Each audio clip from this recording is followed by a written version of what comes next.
Gino Castillo has made a name for himself here in the Low Country as the leader of Afro-Cuban jazz and, of course, salsa. I talk one-on-one with Gino for this edition of Quintin's Close-Ups. And if you haven't already, subscribe to my YouTube channel and like Quintin's Close-Ups on Facebook. Gino Castillo, welcome to Quintin's Close-Ups. Thank you so much for having me. It's my pleasure. Yes, sir. I appreciate it greatly. Obviously, you are a well-known musician here in Charleston, and I know that you began playing drums at just the age of 5 years old in Ecuador. Yes, sir. Let me ask you this, Gino. Music is to you what these days? It's my lifestyle. That's to resume everything I can say is my lifestyle. What has been the lifestyle for you here in Charleston, musically? Well, it was kind of like a roller coaster at some point. Because when I moved down here to Charleston, I didn't know anybody on the scene. It was not a Latino scene at all. And I came for a kind of a mistake, a happy ending mistake, but I came for a mistake. Somebody lied to me with the idea to come and to do something with that person, and it was a pathological liar that brought me here. But I'm happy that that happened because I'm in Charleston and I love to be in Charleston. So when I moved down here, I have no connections at all. A couple connections that I did online actually were the best connections I made. Steven Sandifer, actually well-known musician and amazing human being in Charleston. He called me to do my first gig with the only one Latin jazz band that was in town. And kind of that is how I started. Then through them, I met Charlton Singleton, Quintin Baxter, Leah Suarez, Oh, and yes. Jack McRae was the main person that I met. So I opened my path in Charleston, but then it was super hard to build some kind of a scene to play Cuban jazz in Charleston, and it has been a journey, but a happy one. Happy one. What is the biggest difference from when you came to Charleston to right now, musically? Well, I came to Charleston from New York, so the scene in New York is huge, and every scene, music scene in New York is huge. But Charleston has a huge music scene, amazing musicians. The only difference that I can really find is like how hard it's been to find musicians that know how to play the style that I play. And it's for the only reason that is not an influence here. But now we have a few more that have learned and that have moved down here, and they are amazing. Yes, indeed. What is your style, Gino? Well, I play Cuban jazz, but it's kind of like being merging since I'm here. When I was in New York, I have a 5-piece Cuban jazz band. So drums, saxophone, piano, bass, and myself playing congas. But when I moved down here, I had all these situations, and I couldn't find a drummer because Quintin, who knows the style, is super busy. So we always were talking, yeah, we should do something. Yes. But he was always traveling, and the other drummer that I already knew the style was Ron Wiltrow, and he was at the same spot, like always busy. Finally, Ron Wiltrow is my main drummer now, but a couple of years ago we started. But I decided to play my own hybrid to play Cuban jazz. Yes. But at some point, I kind of merged into the salsa world. So I have like 2 or 3 different projects here in Charleston, and I'm always going with that. So one is like straight Cuban jazz, like Latin jazz into the straight Cuban style, mostly instrumental. And the other one is the salsa band. It's not like a traditional salsa band. It's more like a hybrid. I can say it's like salsa jazzy. And the other one is the project is Soul Funk Cubanized, that has like soul funk music with American singers singing a lot of soul and funk tunes in the Cuban style.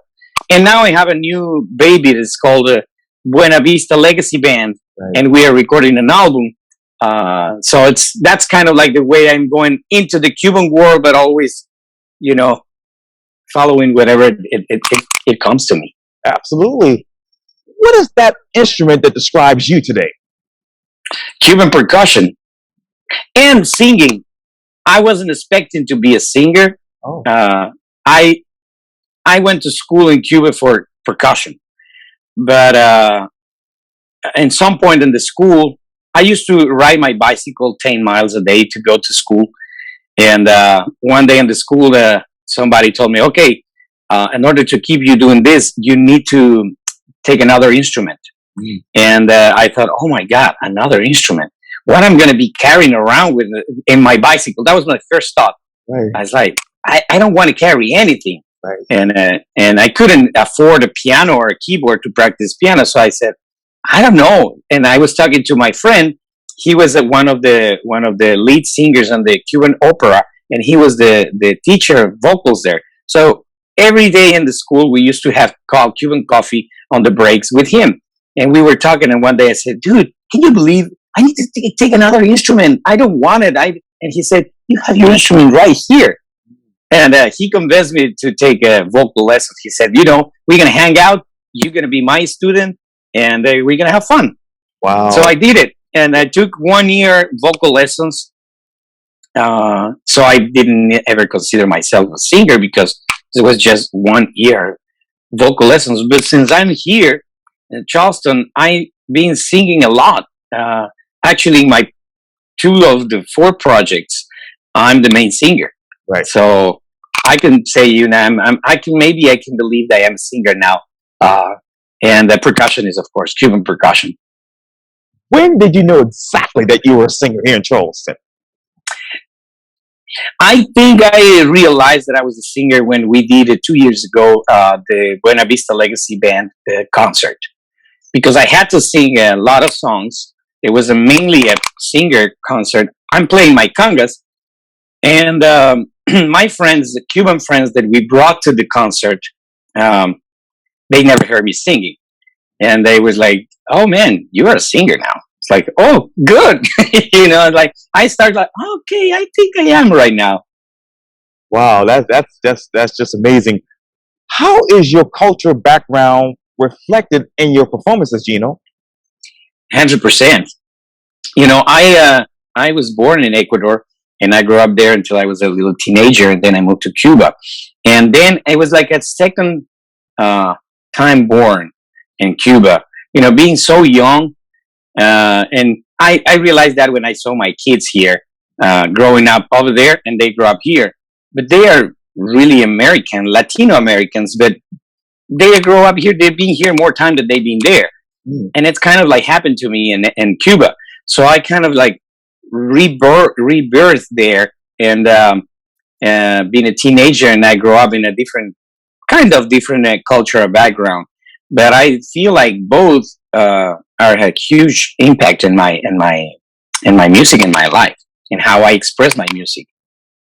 And I know that you obviously have earned several Jazz Art of the Year awards, collaborated with many renowned international artists, and has actually taught at the Berklee College of Music with obviously your band, the Cuban Cowboys, as well.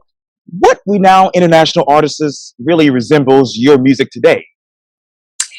Oh, I can say, well, it's very different how every single artist that I've been working with made every single one made an impact in one or another way. So I don't think I can say specifically one, because every time I have a project with somebody, I'm always super open to learn whatever the artist is bringing to me, because we can always learn from, not just from artists, we can learn from the little toddlers and teenagers and little kids and the cats on the street. We should be always open to learn, and I'm still always I feel myself like I'm an eternal kid trying to learn and get new things. So the experiences that I had with those international artists, of course, are traveling the world. I went to perform for the first time in Japan with an international artist. So that was the experience that brought to me, of course, all the musicians at that band musicians from LA, and great artist. And also playing with Eric Klug, his huge career, and but he's a humankind. It's like how good is he as a person, and how respectful he is for his musicians. He's a huge artist, but his musicians are his friends. So and I became part of that, and also with those musicians, Al Turner, playing with them, and then they're inviting me to their albums. Every single experience always gave me like a great opportunity to try to be a better human being and a musician, of course. And at the Yeah. end, In the end, where is the respect in music today? I think that is divided. Hmm. Some people really respect music so much because they understand, first of all, how hard it is to be a musician. And it takes years of education. And some point, some people go to school, some people don't go to school, Right. but the level of education need to be the same. Mm. Maybe not the same way, but like me, I went to school in some part, but and the two instruments that I play the most, I'm self-taught basically. It's funny because I went to school for percussion, but I was playing drum set. And then after school, I quit drum set and started playing Cuban percussion. That is very different. It's like some people think, yeah, you're a drummer, you can be percussionist. No, it's absolutely different. It's another world. And I'm basically self-taught on that. I had my mentor, and which was a huge artist and my idol, but it wasn't on the school. And the same thing with the singing. I had 1 year of vocal lessons, like in 1998, and I started singing in 2009. Really singing. And so I'm basically self-taught in that way. So that's why I'm saying some people really understand that part of being a musician that takes years, several hours a day, a lot of preparation, a lot of sacrifice. And after several years, like a lot of years, you are finally able to really start. It's like before you start playing, really, you take years and years. And it doesn't matter if you start playing. I start playing music professionally in 2000, and every day I feel like I'm not even close to the half. It's like how far I want to learn, and the things that I want to do are so far to me.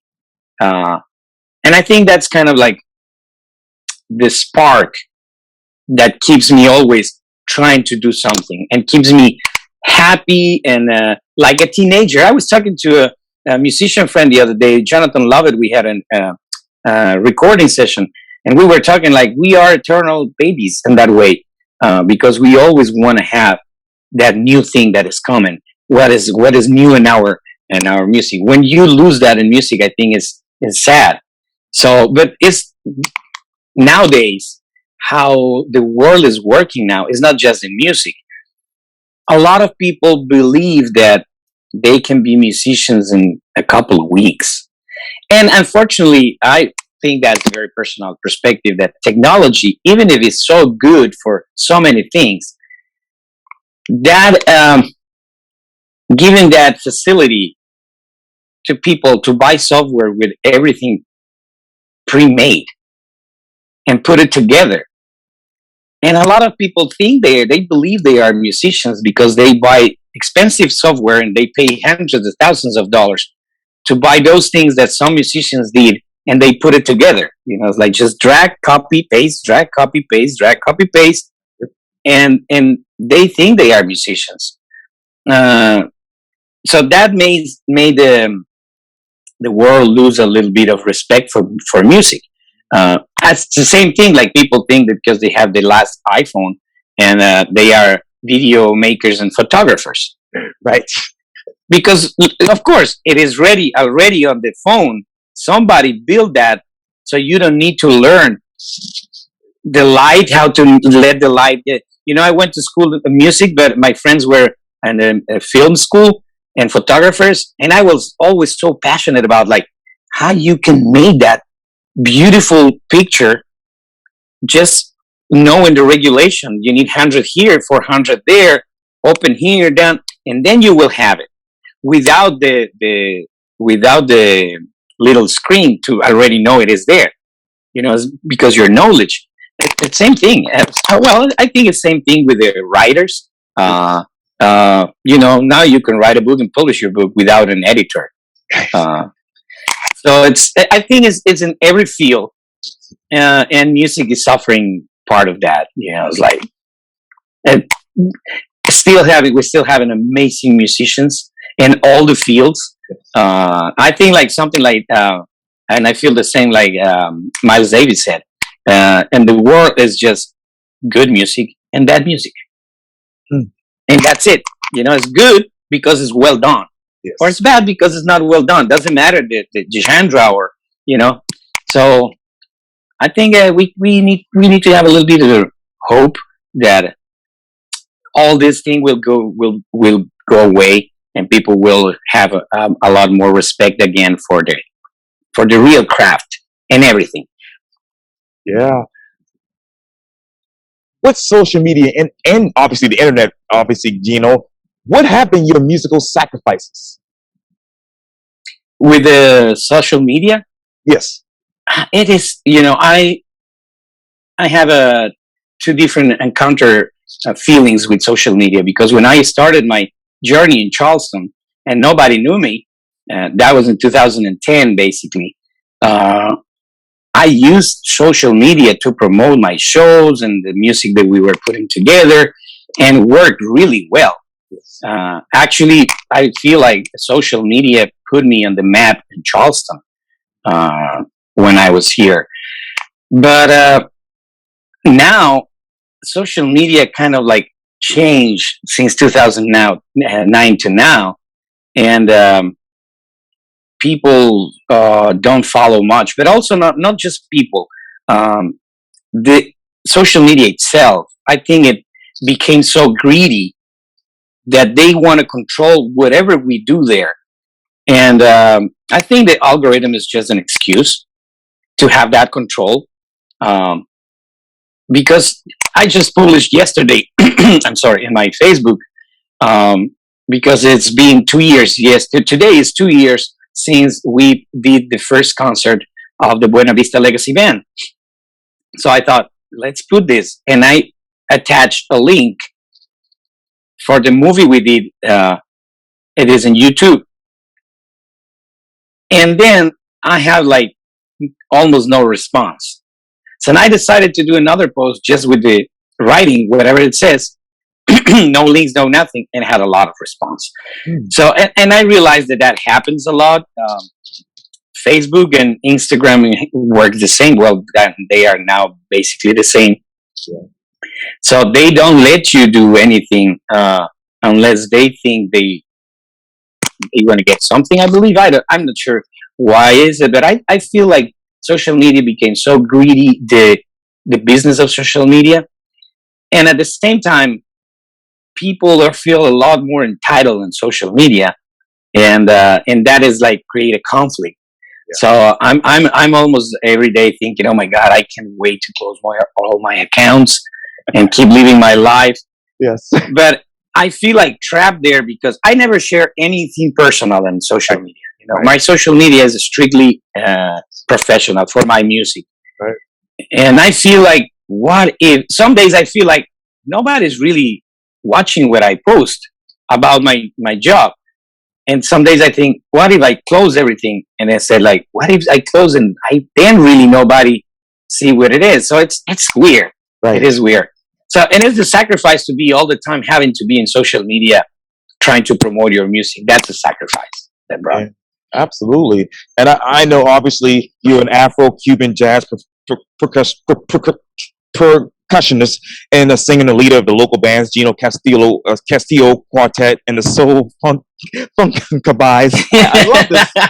I love that. And it's obviously a tribute to Africans American music that influenced a change in modern Cuban music in the 1970s. What influenced that change? Okay, so when when I started playing the soul from Cubanize, I started realizing some things that I already knew, but it wasn't back in my brain. Um, in the 1970s, Cuba was very close to the world. You know, nobody can hear from Cuban music, and the music from outside wasn't allowed in Cuba. So that was, in some way, it became a good thing because the Cuban music evolved in their own way and got to a point where it was so good and with a so high level. But then the Cuban musicians started to go outside of Cuba on tour and listening new things. And at some point in Cuba, the main music that everybody followed was Earth, Wind, and Fire. That was a huge success for Earth, Wind, and Fire. All the musicians were, passing cassettes and VHS tapes. Look at this band and those horns and blah, blah, blah. And then Tower of Power. Right. And of course, I don't know, it is very well known here, but Europe, Gino Vanelli, that has that kind of like big band style. Right. Because before on the 30s, the big bands, American big bands, influenced the Cuban music and then became the bolero big band sound because that influence. But that is stopped there. In this case, the band Iraquere, which my mentor in percussion was the singer and percussionist of Iraquere, they were, and Chucho Valdez, the arranger, he just turned 2 days ago 80 years old. And they listened to the sound of Tower of Power and Earth, Wind, and Fire, and they thought we can do those kind of horns and the powerful music in our music. Right. So they brought arrangements and they went over the top. They brought all the idea and they start to make more things on top of that. And so virtuoso things that nobody thought nobody can do it at that point. And mambos that were like crazy. And so they start doing that. And then one day, Rodney Scott brought them to play with that band in England. And some of the Tower of Power members were there and blow their minds. They didn't know that they were influenced already for them. Right. And they brought them on tour with them. And the funny thing is, like in Cuba, people start doing more and more and more. That just became a snowball in Cuba. And usually those things happen in Cuba. Somebody bring a nice idea and everybody embrace that and start to develop and use it and then appropriate of the concept and they start to doing their own thing. And usually put a lot of good stuff outside because of that. But then at some point, American bands start to use Iraquere as a reference to rearrange their music. So it was a feedback influence without knowing. None of them, and not just Tower of Power, like a lot of American bands and a lot of Cuban bands learned from the beautiful arrangements that the American bands had. And then years later, because that separation between Cuba and the rest of the world, years later, the Americans listened to what happened in Cuba and say, oh, that new thing, I want to do it. But it wasn't actually a new thing. It was a new thing, but it was coming from them.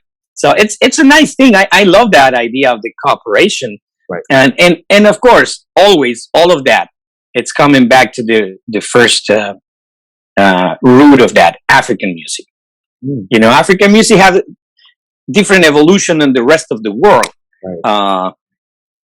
And the different countries have evolved in a different ways. But if you go to the root of the feeling of the music, you can understand, okay, this is African music. Even if in Africa it doesn't sound like that. Right. But you can know it is. It is. Yeah. Definitely. Absolutely. Where's that evolution today?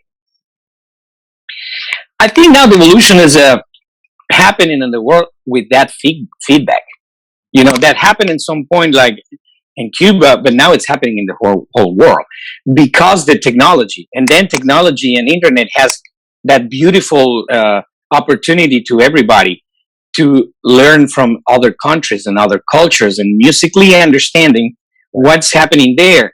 And it's funny because And African music has evolved also because it's in the other side of the world, and all the influence that African music had has like I can say I not it's not a fact, but from my perception, I can say is African music now have 50% influence of the Christian music and 50% influence from the Muslim music, and that influence is it's an African thing now. Is not from one side. It's not from another side.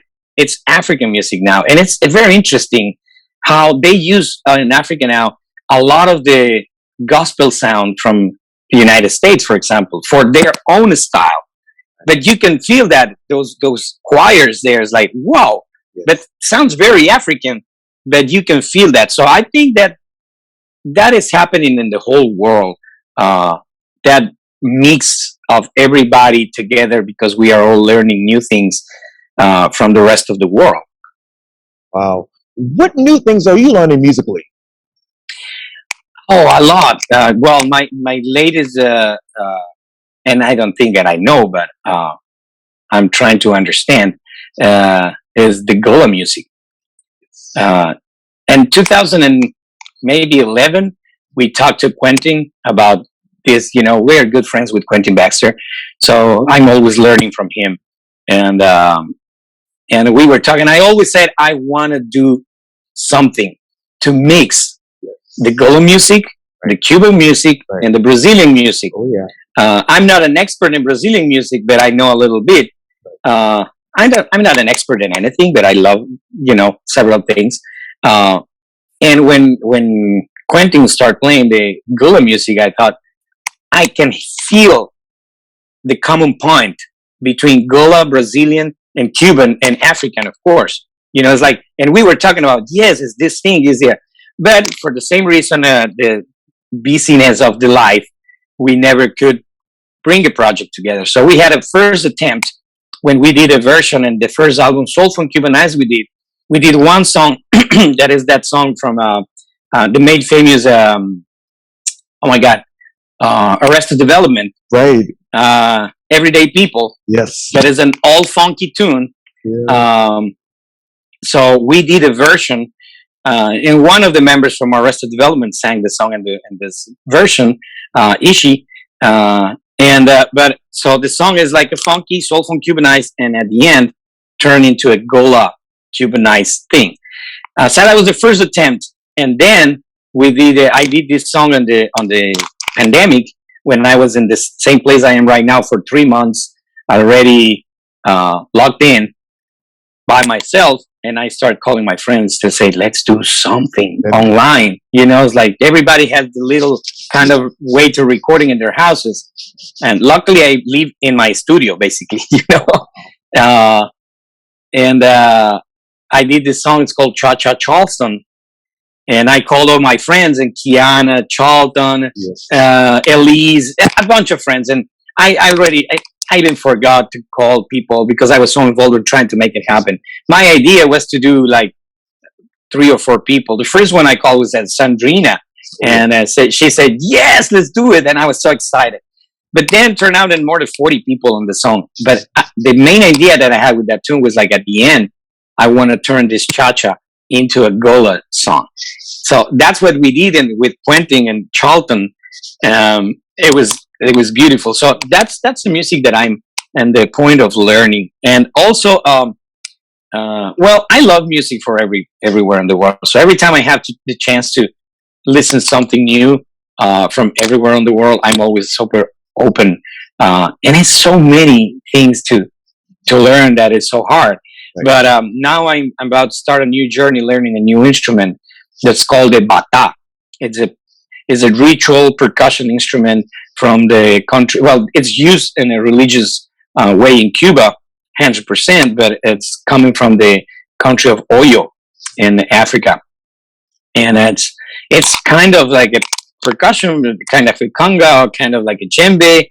That is an absolutely new thing. And so that's my new goal on the musical world. Wow. I have another question too, but I want to get to this. What is your approach to performing on stage? It brings me life. It's like I love that feeling that it's a little bit nervous before start. No matter, it doesn't matter if I'm playing in a huge stage or in a small bar. Usually, when people are connected with you, it's like, oh yeah, okay, I had to do this well, and all these ideas like how this is, this little part I can't forget. And I played the same song for 50 times, but it's the same. Like, okay, needs to be better. My voice. Well, that's the thing about Don being a professional song singer forever. I always concerned about my voice before I'm gonna start. But it's that feeling that you're gonna share with people something. It's all your energy. So I'm bringing my soul to every performance. Uh, Sometimes I can put more out, sometimes not that much, but I'm always putting all what I can. And believe me, I'm always bringing my soul to the performance. So we played this weekend. We had a Friday. We played in a Vendu Hotel, a duo with my friend piano player Abiel, and that was more background music. But when I was setting up, I was so excited. Oh, this is good! And I had two people were waiting for the band to play, and I was like kind of nervous, like, oh yeah, they're here for us. Right. And we put everything there, like it was all the way. And the next day, I had a show with my band and with Soulful Cuban Eyes, the Meminger Auditorium for the Moja Festival. So that was big, right there, yeah, and that was big. And I was the same nervous. And the next day, I sang with the Mount Pleasant Symphony in the church, and then Mount Pleasant, and it was the same. I was like, it's that feeling, okay, so and that brings me up, so I'm able to give people all what I can. Of course, I want the result of my performance to be good, but I really feel like it matters more to me how people feel when I'm playing music. How can I translate my feelings through the music to them? And if I can give something to anybody, that's what I said always. Like, if somebody really feels something inside, one person in a 100,000 people show, but one person goes home with a feeling, with a good feeling of what I was able to transmit, I'm super happy. Yes. That made my day. Yes, indeed. What are those typical feelings when you're actually playing? Oh, it's like a roller coaster of feelings. But mostly it's like, if I'm singing a sad song, sometimes I need to control myself, because if it's too sad, I'm feeling so much that I can cry singing. But if I cry singing, my voice won't work well. So I need to find that point where but it's because I want to feel the song. Yes. It's like, doesn't matter if I wrote the song or not. If somebody wrote a song that is so sad, I want to feel it. I want to feel that sadness that is in the song, so I can transmit to the person that. And the same way with a super happy song, I want to transmit that when I'm singing. When I'm performing, just playing percussion, I want to have this communication with the musicians. So that performance is a group that people can receive and feel that is a group, and not just one person playing with another guys. It's like that communication with the band is what really makes me connect with the band, and I feel like we made a little ball of feelings and throw it to the public. Yeah. But when I'm singing, it's a little bit different, because I wanna, of course, being part of the band, but I want to transmit those feelings of whatever the song is saying. Yeah. And how would you describe your relationship with your current instrument? It's a love-hate. Well, because I'm a super allergic guy, and I live in Charleston. So we have pollen almost 24/7, 300 days a year. Yes. So it's like right now, I gotta sing tonight, and my allergies are just perfect. Right. But that doesn't matter what I do or not. It's always there. Sometimes worse, sometimes less, but they are always there. So that make it harder for me. People said that they never notice, but I do. Mm. You know, we were on playing the with the soul from Cuban Ice, and Yeah. somebody from the crowd came to say, "Man, oh, somebody, the wife of the trumpet player that played with us, she was on the show, but she played the horn on the symphony. So we were playing the next day. So we were before the show. I was telling her, "Oh my God, I hope today is not like yesterday with my voice." And she said, "What happened yesterday?" Say like, "Oh, I was having so much trouble singing." And she said, "No, you weren't." I said, "What are you talking about?" She said, "You were doing just fine, like you always do." Mm. So it's more like a feeling because the allergies. So that's what I'm saying is a love hate because I'm always in that. And with the percussion is because percussion are a very jealous instrument. So Mm. if you don't practice your instrument every day, Right. you lose a lot. So you need to be on top of that to don't lose. And so that's and I don't know. I think that happens to every musician. You know, we love our instruments, we love music, Sure. and it's a passion for us as a lifestyle. We need to put every day a lot of hours uh, during the week. Doesn't matter. We don't feel, we don't think, and we don't believe in weekends. You know, we have to have our practice and with our instrument every day. But in order to give you one performance one day, you know, a couple hours of performance require a lot of that sacrifice, and that sacrifice family time and love time and movies time, you know. But it's how that's always the lifestyle. So sometimes you sacrifice so much, and some days you are frustrated because you got to practice or you practice something so much and you feel like you didn't achieve what you want. Mm. Uh, but it's not actually like that because you always achieve something when you practice it. But it's your feeling, you know. So it's like a love hate relationship between trying to do it, doing, and then realizing that you did it what you wanted, Right. but you didn't feel it at the time. And it's, you know, but it's beautiful. You know, it's like it's beautiful. Oh, absolutely. How do you preserve, present, and advocate for jazz 5, 10 years from now? I that's a hard one. Jazz, I have some different feelings. Like in Charleston, uh, the jazz orchestra is doing a great job, you know, and every year they are doing better and better and better, solidifying this jazz community in Charleston.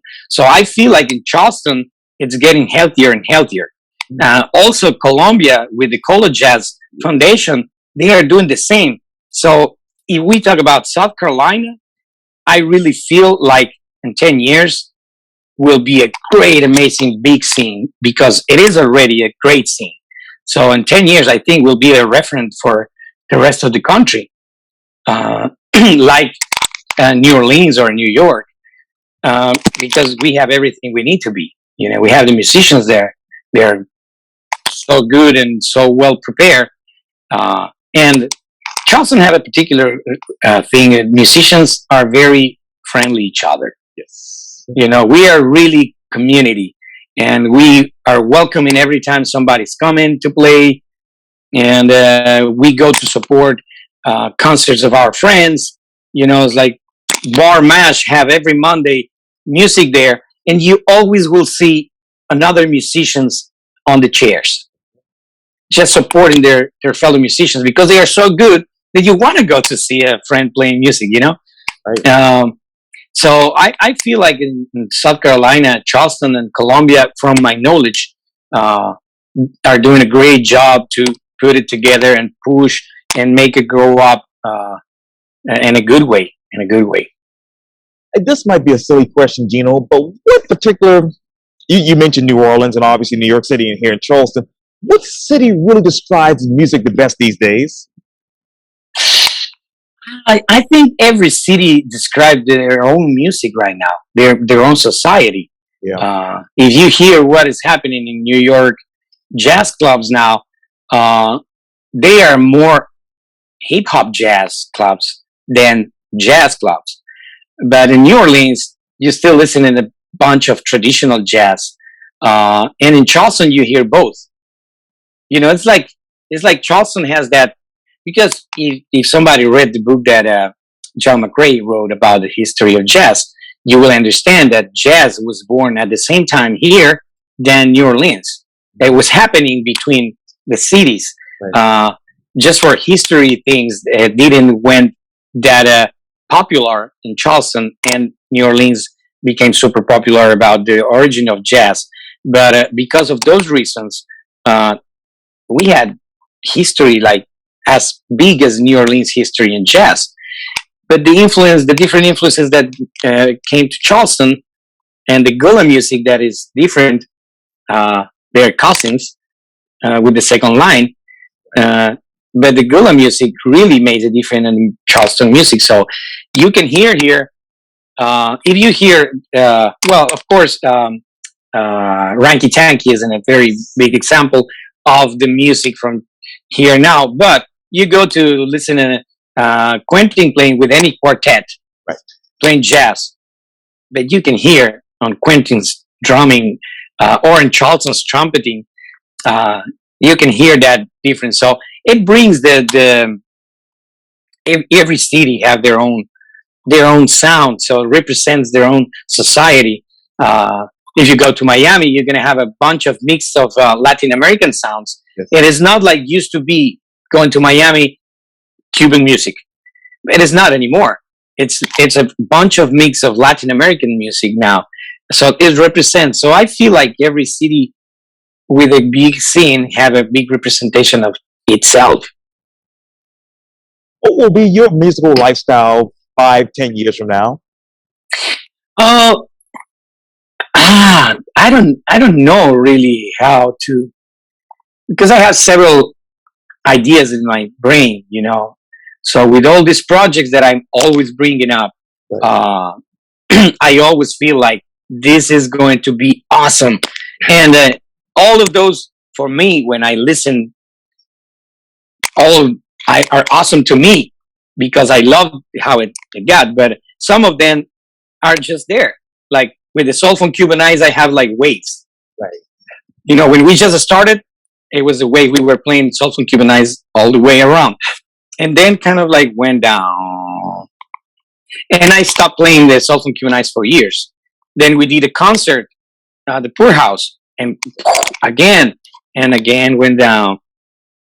And recently, it's funny because I've been requested to do like a bunch of that, and that mix with my salsa band and the Soul from Cuban Eyes. Uh, but the album that I'm doing with when we did the movie for the Buena Vista Legacy Band, we thought, oh, but of course, we did that concert in 2019 in October, and we recorded, and then in March, everything got shut down. We shut down tours and everything. So I just put the movie outside on YouTube free for everybody. So, but now I am in the process of recording an album with the Legacy Band, with people from Cuba, from Venezuela, in Cuba, in Venezuela. So they are there. So I'm trying to make this another song. In 5 years, I hope I am on tour everywhere with the Legacy Band. And but also I hope I can buy a little piece of land in the country and Yes. trees. Right. Oh yeah, that would be hugely amazing. Well, Gino Castillo, thank you so much for your time, and again, welcome to Quintin's Close-Ups. Thank you so much. It's been a pleasure. Very nice. You are a very nice and kind person. So it's awesome to be here. Thank you so much. Thank you.